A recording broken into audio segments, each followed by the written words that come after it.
Good evening po, Boss Gawix. Itago niyo na lang po ako sa pangalang Maki Kung Fu. May isang sirang gusali sa dulo ng aming kalye. Lahat ng mga bata sa lugar ay umiiwas dito dahil sabi-sabi pinagbumultuhan daw ito. Ang mga konkretong pader ng lumang dalawang palapag ng gusali ay madilim at nakakatakot. Ang mga bintana ay sira at nagkalat ang mga piraso ng salamin sa sahig.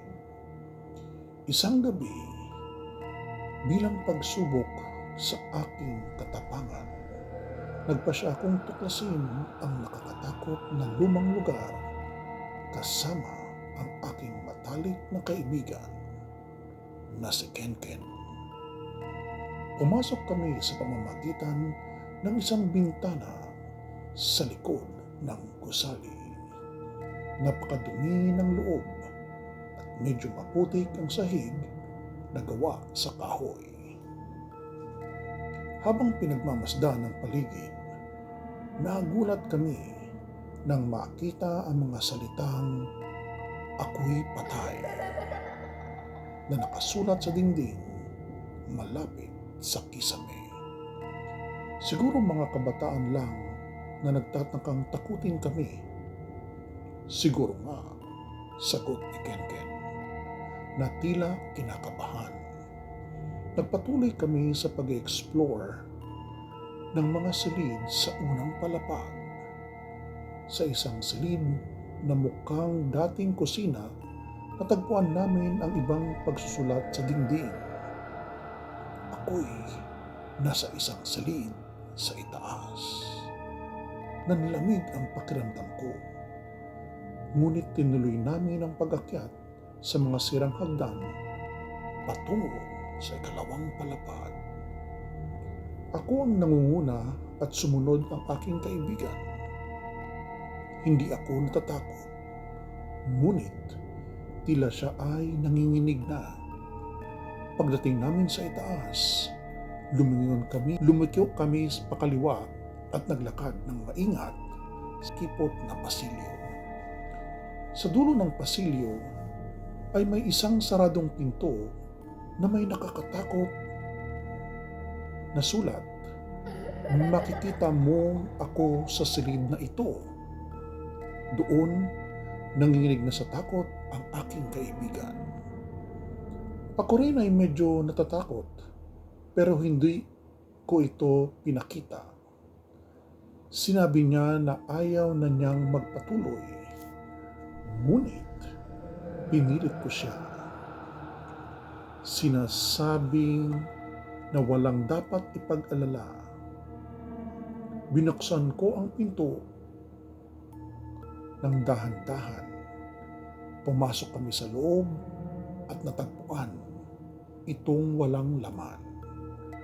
May mga saradong pinto sa magkabilang gilid at may nakakatakot na sulat sa dingding. Ang aking ulo ay nasa kaliwa at ang aking katawan ay nasa kanan. Nang makita ito ng kaibigan ko, talagang nawalan siya ng lakas ng loob. Nagbigay siya ng sigaw at tumakbo palabas.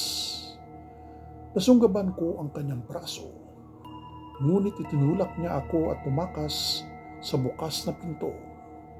Narinig ko ang mga yapak niya na nawawala sa pasilyo. Nanatili ako sa aking pwesto, determinado na maging matatag at paglabanan ang takot. Pinilit kong buksan ng pinto sa kanan at pumasok sa loob.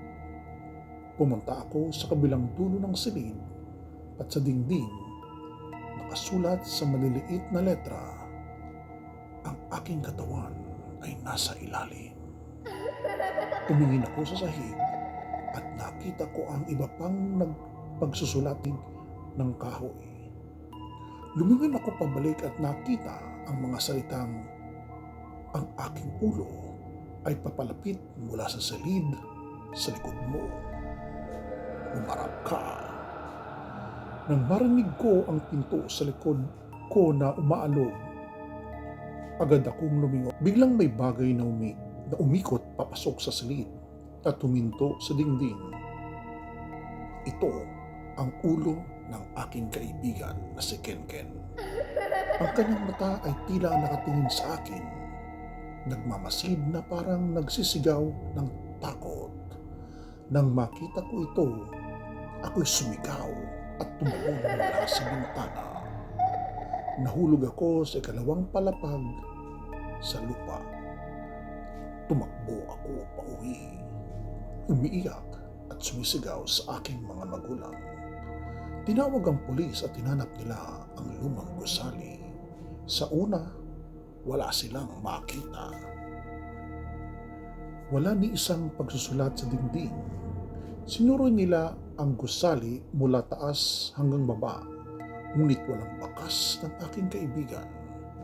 Nang buksan nila ang sahig, natagpuan ang kanyang katawan sa ilalim. Ngunit hindi nila natagpuan ang kanyang ulo.